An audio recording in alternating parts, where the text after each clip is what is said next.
You may now kiss the bride. Since I met you, nawala yung kadiliman, lumabas ang liwanag, nawala yung sungit, lumabas yung ngiti. Ang feeling ko ako pa rin ang pinakaswerteng lalaki sa buong mundo. Oh, kanina ka pa ba?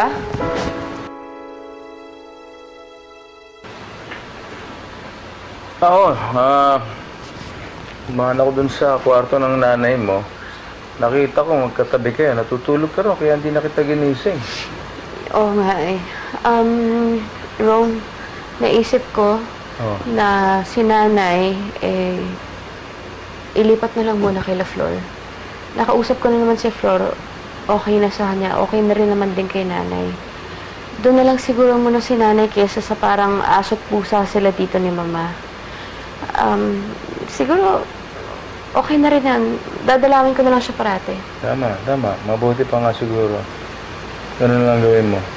Okay yun. Okay lang ba na doon na lang muna ako matulog kay inay? Kasi nalulungkot siyang mag-isa eh. Sige. Doon ka na lang. Kuha mo naman siya. Okay naman ako dito. Sige naman.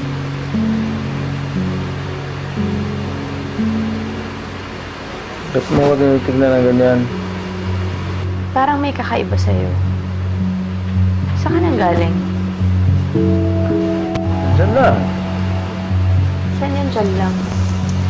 Nag-basketball kami ni Chandler. Kamusta naman si Chandler? Ems, pwede ba? Natok na ako eh. Tulog na tayo.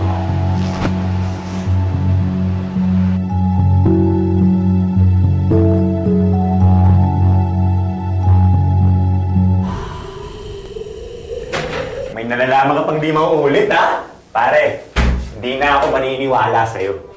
Pare, hindi ko intensyon mangyari yun. Gusto ko lang mag-relax. Tuwir lang pagkamanyagis mo eh! Ano bro? Kwento mo naman! Pare, huwag mo akong itin ng ganyan, huwag ka magpa-cute. Nagtatanong ako ng maayos dito. Pare, okay.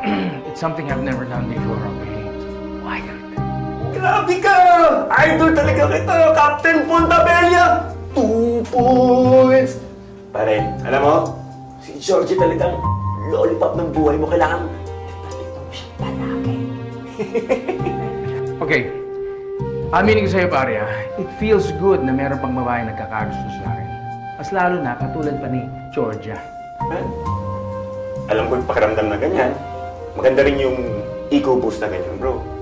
Tsaka pare, alakas pang pabata yan. Look at you. You look fresh.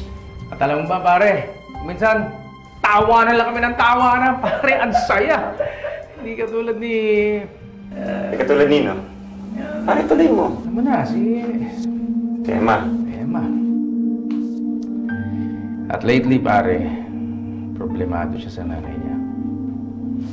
Minsan niya kaming mag-asawa, nagtatalo pa, nag-aaway kami. Ang bigat niyang kasama, pare. Well, may mga babae talagang malakas makahigop ng good vibes. You know, pare, I don't blame her, no? Dahil may pinagdadaanan yung nanay niya. Pero pag kami mag-asawa, sana iwan na niya yung problema niya sa nanay niya. Well, pare, I can't blame you. Kaya pala, bumigay ka kay Georgia. Bro, why don't you open up this problem with Emma? Paano ko naman sasabihin sa kanya na huwag iisipin ng nanay niya? Eh, nanay niya yun.